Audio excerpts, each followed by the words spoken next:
Болезни – это результат кармических обстоятельств. Kasallik – bu karmический jarayonlar, karma jarayonlari natijasi. Теперь вопрос. Endi savol. Сколько воплощений вы набирали и отрабатывали karma? Qancha hayot siz karmani yig'gansiz va uni yashab o'tib yakunlab ketgansiz, отработали, ya'ni yakunlab o'tgansiz. Qancha hayot? Сколько жизней? Не только в этой планете, faqat bu sayyorada emas, в parallelных мирах, parallel o'lchamlarda, в других системах трехмерных, boshqa uch o'lchamli sayyoralarda. Сколько? Приблизительно хотя бы. Taxminan hech bo'lmasa necha marta? 4, 9, 7, да, 10, да, бесконечно, cheksiz. Да, 9, 7, 4, это все верно, 4, 9, 10, да, это непонятно никому, buni hech kim bilmaydi. Но представляете, сколько процессов мы проходим, lekin tasavvur qilasizmi, qancha jarayonni o'tamiz. Конечно, мы в каждом воплощении что-то отрабатываем, да, то есть в каждом воплощении мы приходим выйти из сознания кармы. Albatta har hayotda biz qaysidir karma jarayonlarini yakunlaymiz va karmani o'zi umuman yakunlab karma ongini tark etishga kelamiz. Вот. И наша задача покинуть сознание кармы, это означает покинуть сознание трехмерного существа. Karma ongini tark etish bizni vazifamiz. Karma ongini tark etish uch o'lchamlik mavjudot ongini tark etish degan. Вот. И вы уже больше не будете нарабатывать. Вы можете завершать, но больше нарабатывать не будете. O'shanda siz boshqa karma yaratmaysiz. Lekin karmani yakunlay bilasiz, да? Вы знаете, мы каждую секунду карму нарабатываем. Biz karmani har soniyada yaratamiz. Есть карма секунды, да? Har on karmasi bor, karma minuti, har daqiqa karmasi bor, karma chasi, har soat karmasi bor, karma dня, kun karmasi bor, karma ночи, oqshom karmasi bor, ya'ni tun karmasi bor.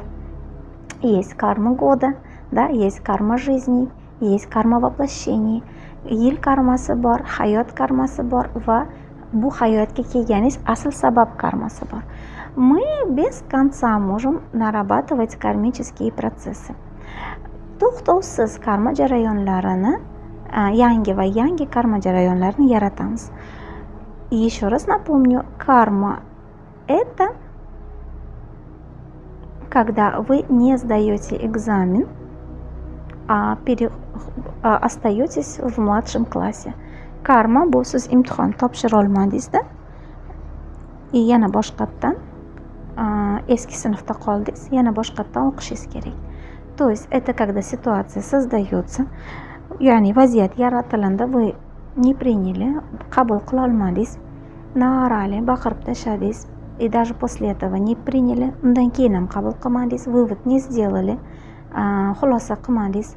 Например, вы развелись с мужем, turmush o'rtog'ingizdan ajrashdingiz, вот уже 10 лет или 30 лет, mana 10 yil bo'ldi yoki 30 yil bo'ldi. Вы до сих пор его не прощаете, haligacha kechirmayapsiz и не хотите прощать, kechirmoqchi ham emassiz. И когда у него все хорошо, вам это не нравится, uni hayot ishga tushib ketsa, yo'lga tushib ketsa va yaxshilansa, bu sizga yoqmayapti. Когда у него много денег, он счастлив в семье, он влюбился, u sevib qolsa, pullari ko'payib va baxtli yashasa, это вам не нравится, bu sizga yoqmayapti. Вот это означает, что вы экзамен не сдали, imtihon topshira olmadingiz. В такой момент придет человек, который вас заставит, да, завершить эту karmu. Shunaqa paytda inson keladi, ixtiyoriy oldingizga sizni majbur qiladi bu karmani yopishga. И таких ситуаций, shunaqa vaziyatlar cheksiz, да, безграничны они, безмерны. И каждый раз, когда har doim, когда вы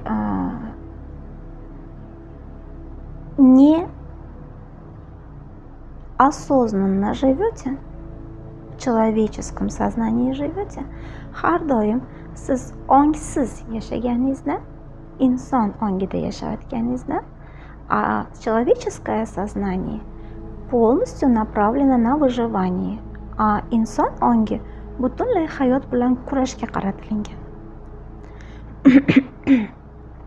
И когда вы здесь и сейчас, hozir va shu yerda, осознанно проживаете каждый миг, ongli ravishda har bir oningizni yashab o'tganingizda, вы не можете нарабатывать никакие кармические аспекты.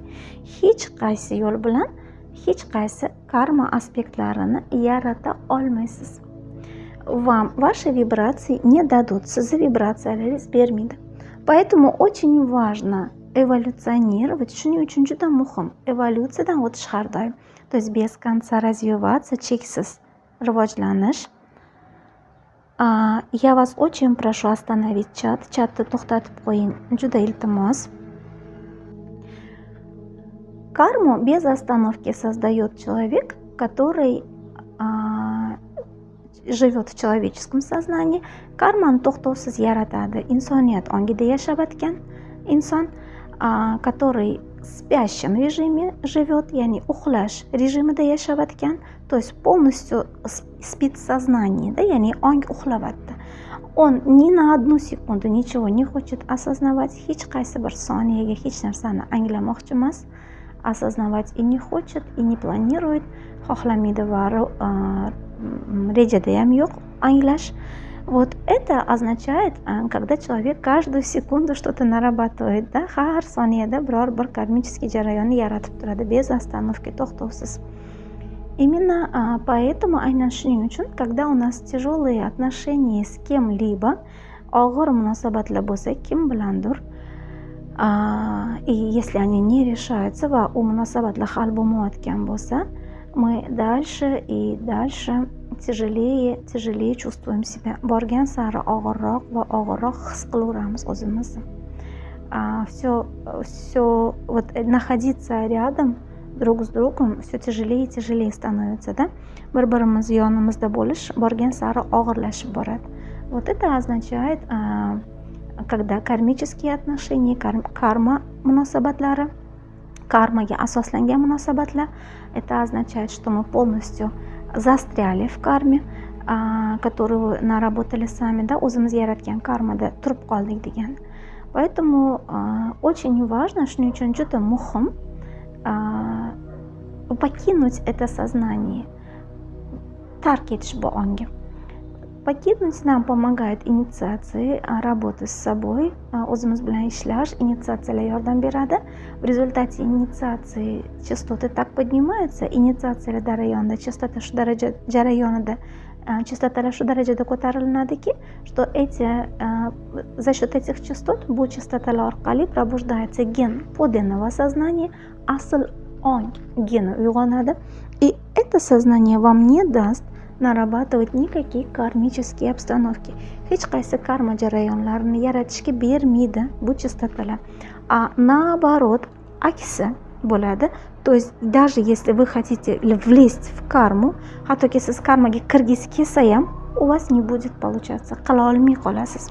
Вы не можете создать это, yarata olmay qolasiz. Вам очень сложно будет что-то делать, да, biror narsa qilish juda qiyin bo'lib qoladi.